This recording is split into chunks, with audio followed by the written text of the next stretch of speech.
mbere yuko twinjira mu ntambara iri kubera Bukavu n'icyemezo kimaze gusohorwa na M23 mu itangazo batangaje nonaha ubu turi kuvugana, mbere na mbere tubanze twongere duce iminota mike cyane ishoboka ikiganiro kiri inyuma, ariko reka duhere kuri kano kaganiro, n'akaganiro gatonya cyane k'iminota mike cyane. His Excellency Paul Kagame ubwo yaganiraga n'umunyamakuru akamubaza kino kibazo kandi ku munsi w'ejo. Iki ni ikibazo umunyamakuru yabajije His Excellency Paul Kagame gikunzwe no kwibazwa n'abantu benshi cyane. Rwanda exports coltan, for instance, which does not exist here, is smuggled from DRC. No, please, I invite you. We show you where we mine coltan. But uyu munyamakuru yabajije His Excellency aramubaza ngo ese u Rwanda rwaba rwohereza mu mahanga amabuye ya coltan cyangwa se andi mabuye adacukurwa mu Rwanda, u Rwanda rukayohereza hanze kuyacuruzayo? Perezida yamusubije ngo ndagutumiye ubu nonaha, ndagutumiye uzaze tukwereka ibirombe mu Rwanda birahari ducukuramo izo coltan n'andi mabuye yacu. Rwanda export any other minerals that are smuggled from Eastern DRC? I don't know about that, because that in any case can't be the problem. People who are benefiting from minerals of Congo more than anybody else are South Africa. Ndetse hano yakomeje amubaza ati none se koko u Rwanda nta mabuye aturuka muri Kongo cyangwa mu burasirazuba bwa Kongo u Rwanda rucuruza mu bihugu by'amahanga cyangwa se rwohereza mu bihugu by'amahanga? His Excellency Paul Kagame yamusubije ngo ibyo si byo, ndetse ibyo ntabwo byakabaye ikibazo. Ati nimba hari abantu ahubwo ngiyewe nzibungukira mu mabuye ya Kongo cyangwa se barya umusaruro w'amabuye ya Kongo ni igihugu cya South Africa, ndetse n'ibyo bihugu byo mu Burayi byirirwa bibisakuzaho bivuga kuri ibyo bintu ngo by'amabuye hari ahantu burasirazuba bwa Kongo ngo bigende gutya na gutya. Atabanga birirwa babisakuzaho, ibyo bihugu byo mu Burayi byirirwa bibisakuzaho nibo bantu ba mbere bungukira muri ayo mabuye ya Kongo. Comparison has been made that you are the Vladimir Putin of Africa, that he... Umunyamakuru yakomeje amubaza ati abantu bamaze iminsi bakugereranya na perezida w'Uburusiya Vladimir Putin, aho bakugereranya bavuga ati Vladimir Putin no yaragiye afata uburasirazuba bwa Ukraine, nawe bakavuga yagiye afata Ukraine, nawe bakavuga ati wagiye mu burasirazuba bwa Kongo gufata igihugu cy'abandi. Ati bakakugereranya na Vladimir Putin wo muri Afurika, nko kuri Vladimir Putin no yagiye gufata Ukraine ugasanga intambara itangiye gutya ibintu nk'ibyo. Ati nawe abantu basigaye bakugereranya na Vladimir Putin, ubivuga iki ko bakwita Vladimir Putin wa Afurika? His Excellency yamusubije ngo niswe ibintu byinshi, nakwitwa n'ibintu byinshi ariko nta kintu nabikoraho ibyo abantu banyita. Nzakomeza amubwira ati ngende uwo ndiwe ndico ndetse turabo turibo. Nzakomeza amubwira ati tugomba gukora icyo ari cyo cyose, ndetse tukanareba ko buri mihengeri yose cyangwa ibibazo byose byaza bishobora kuba byahungabanya igihugu cyacu tugomba guhangana nabyo. This fighting that has been going on from its inception was caused by DRC, not by...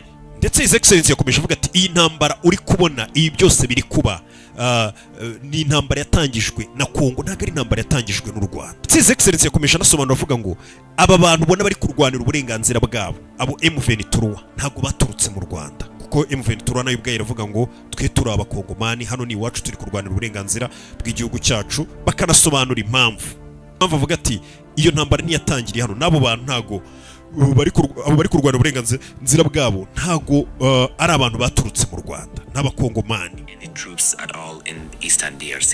Ndetse nibwo umunyamakuru, you're the commander in chief.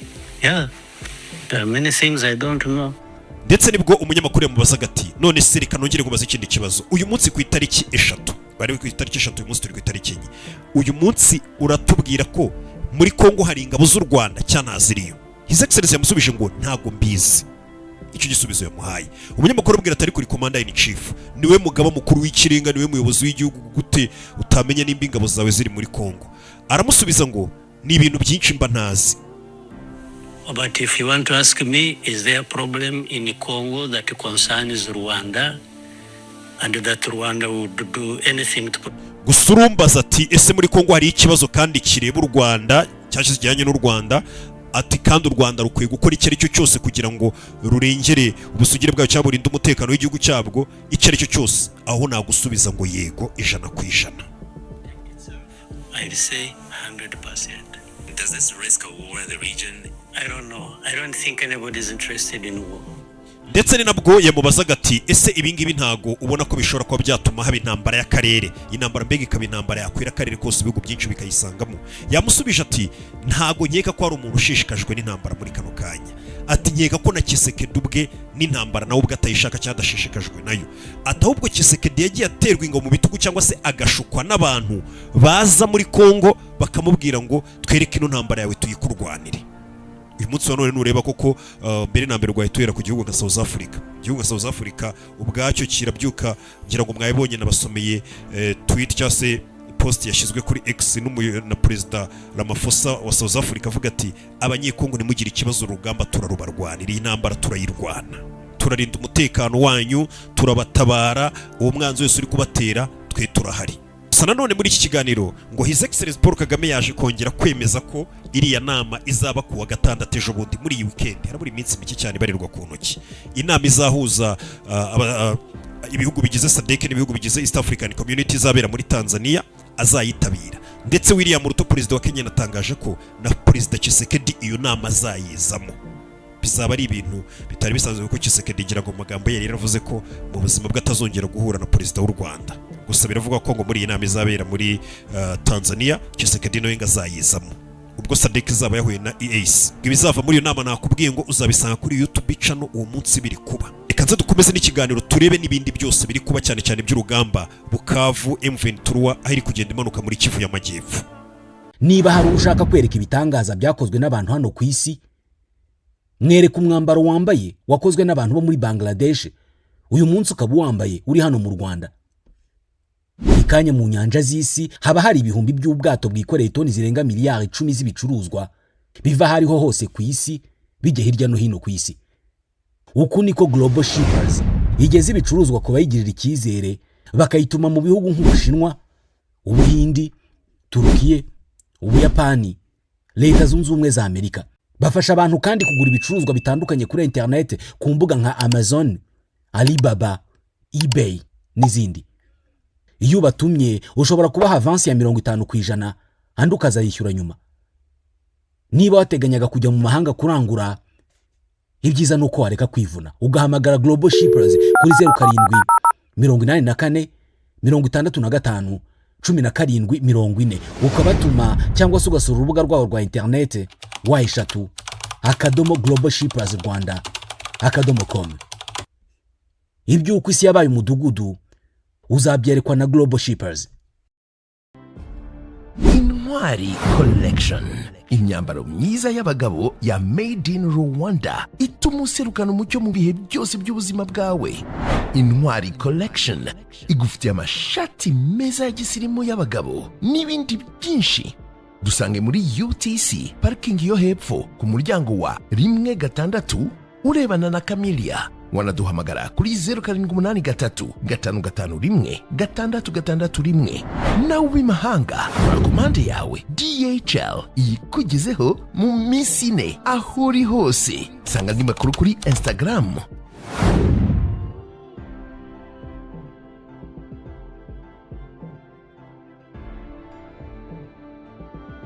Wari wahura n'umuntu wa nyawe ariko ugufasha kurotora inzozi zawe no kwisobanukirwa. Reka nguhuze nawe sasa. Hamwe na Roma Travel ubu ngubu wajya gukorera akazi muri Canada kandi ukajyana n'umuryango wawe niba wubatse. Babigufashamo biroroshye cyane. Roma Travel bagufasha gukora application ya visa, bakagushakira amasezerano y'akazi n'icyangombwa cyo gukorera muri Canada.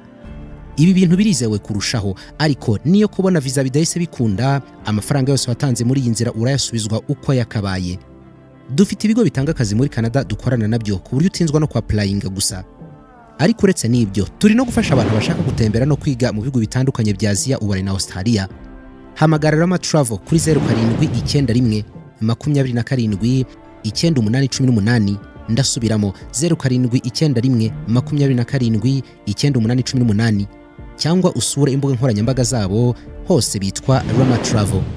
Karibu muri Canada, ukora akazi utuje kubera kuri kumwe n'umuryango wawe. Muribuka ubwo umutwe wa M23 cyangwa se M23 ubwo yari igiye gufata umujyi wa Goma. Nyine ubona ko byarangiye kabisa, umuntu wese avuga ati M23 igiye gufata umujyi wa Goma. Abakozi b'umuryango w'abibumbye bari mu bantu ba mbere bahise babanza kwicomokera, bahita bambukiye mu Rwanda, bahita bafata indege barigendera. Ni nako byagenze ku munsi w'ejo, ubwo abakozi umuryango nanone w'abibumbye basohokaga mu mujyi wa Bukavu barigendera, babona ko byamaze gukomera gute rero. Kuva M23 yafata umujyi wa Goma, ntago bigeze bahagarara aho ngaho gusa ngo batuze, oya, urugamba bahise barukomeza, ndetse bakomeza muri Kivu y'Amajyepfo bavuga ati nuriya mujyi wa Bukavu tugomba kuwufata. Bakomeje n'ubundi bamanuka muri biriya bice byo hepfo mu mujyi wa Bukavu. Urugamba rwari rumaze iminsi rutoroshye, rukomeye, ndetse nanone byatumye leta ya Kongo ikimara kubona ko M23 noneho iri kuzizira umujyi wa Bukavu, bahise batangira gutoza abasore benshi muri ibyo bice, batangira kubatoza ka kantu twita ngo ni amafunzo y'ibanze, bakubita utuntu kutumarinyere, babwira ati mwitegure, babakoresha utuntu, babaha stoke y'ibyo bakeneye, ibyo kurya, intwaro hafi aho ngaho. Bari gutoza urubyiruko rwinshi kugira ngo barebe ko rwabasha kwitoza vuba vuba, rukabasha kuba rwakumira M23 itarafata umujyi wa Bukavu. Bivuga ko M23 urugamba iri kurwana n'ubundi ubona ko iri gukubita ibangura cyane. Kavuga ko urugamba rumaze kugera hitwa Kavumu n'ubundi usanga hari n'ikibuga cy'indege, akabuga k'indege kitwa Kavumu. Abasirikare ba leta ya Kongo hafi aho ngaho n'ubundi niho barigira ngo no muri Goma wabonye ko abasirikare ba Kongo ahanini bakomeje kurwanira urugamba rukomeye muri Goma, ku kibuga cy'indege cya Goma. Naha ngaha M23 n'ubundi M23 iri gukomeza imanuka yegera Bukavu. Ni ukuvuga ngo urugamba ruri kubera muri Kavumu, ari naho hari ikibuga cy'indege, ubona ko ari ahantu nyine heza ho kuba warindira. Niho abasirikare ba leta ya Kongo ubona ko bari cyane, ariko nanone bikavugwa ko ngo M23 komeje kuganza ku buryo aho hantu bari kurwanira muri Kavumu ni ibirometero bike cyane, bigera hafi kuri 40 gutyo uva Kavumu ugera Bukavu. Bivuze ngo M23 ikimara gukubita Kavumu cyangwa se nibigenda gutyo biraza kurangira na Bukavu wenda bahise bayifata nta wamenya. Igisirikare cya Kongo nacyo kiri gukora uko gishoboye cinjiza abantu benshi ku rugamba, gitoza abasore benshi kugira ngo barebe ko bakumira M23. Gusa mu gihe urugamba rwari rukomeye cyane, ubona ko na bamwe mu basirikare bakomeye b'igisirikare cya Kongo bari bakomeje kwicwa na M23 muri urwo rugamba bari kurwana hafi ya Bukavu. Ubona ko gahunda yo gufata Bukavu, M23 uyu munsi yasohoye itangazo rivuga ngo ejo ku itariki enye, uyu munsi twamaze kugera ku itariki enye, M23 yasohoye itangazo rivuga ngo M23 ibaye ihagaritse ibikorwa byo kurwana n'abasirikare ba Kongo n'abari bose babafasha. Ati urugamba bari kurwana Kavumu bakomeza Bukavu, M23 ibaye ihagaritse urugamba muri kano kanya.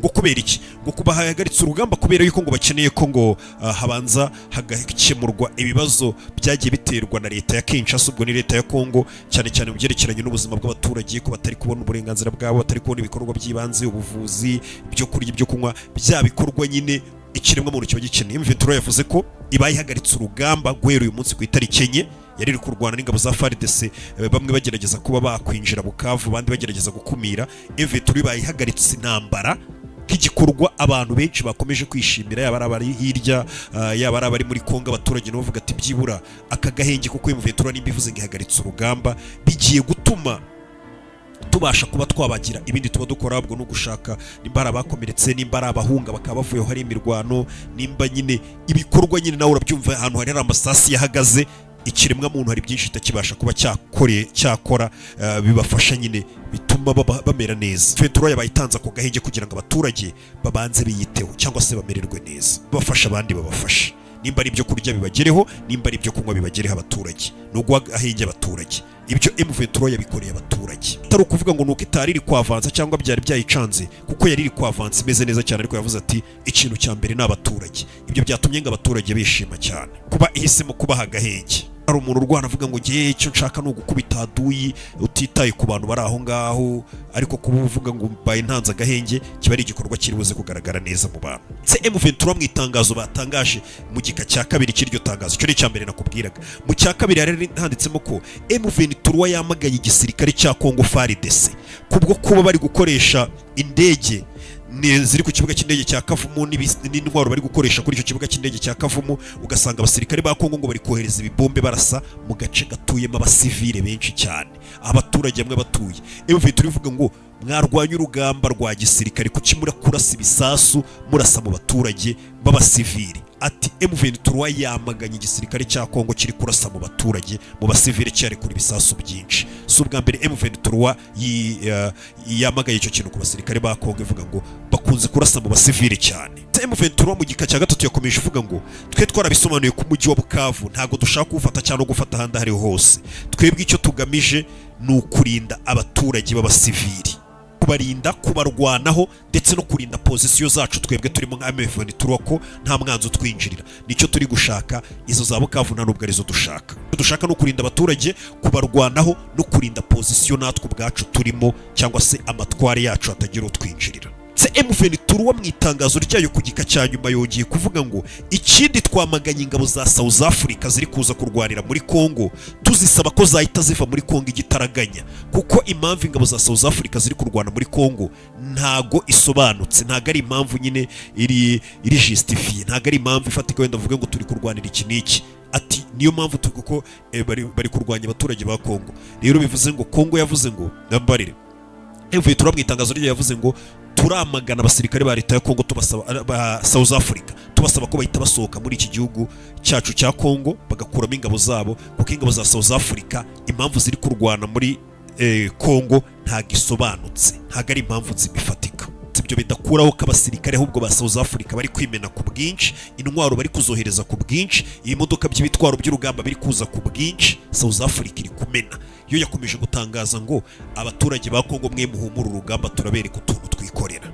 Ndetse byanangira ngo tugeze no kubiganira ko South Africa bakomeje bagaragaza ko ngo ifite izindi nyungu, aho umuvugizi wa leta y'u Rwanda yavugaga ati perezida wa South Africa uri kurwanira inyungu zawe bwite cyane cyane zerekeranye n'ibyo ucukura muri Kongo, ukaba uri gutuma abasirikare ba South Africa bapfira impamvu idafatika cyangwa se impamvu idahari, bari gupfira impamvu zawe bwite. Ati bwiza ahubwo abaturage b'igihugu cyawe ukuri. M23 ikabitanze agahenge nanone, ariko si ubwa mbere M23 yabitanze agahenge ijya no gufata Goma. Hari ukuntu yabanje isa nk'itanga iminsi, ati twebwe tubaye dutanze iminsi iyi n'iyi mwarabibonye kandi birangira bafashe Goma, none n'ubu ngubu bari hafi neza yo kuba bagira Bukavu, bakiri kurwanira za Kavumu hafi ibirometero 40 ugera Bukavu, bongeye gutanga iyo pause. Byaba bisobanuye iki? Sabo batweretse cyangwa se bagaragaza ko ari ukugira ngo abaturage bameze neza, babanze bitabweho, babone ubutabazi, babone ibyo kurya, ibyo kunywa, mbega babone bwabufasha bwose. Si ibyo gusa kandi leta ya Kongo iherutse kwandika urupapuro ku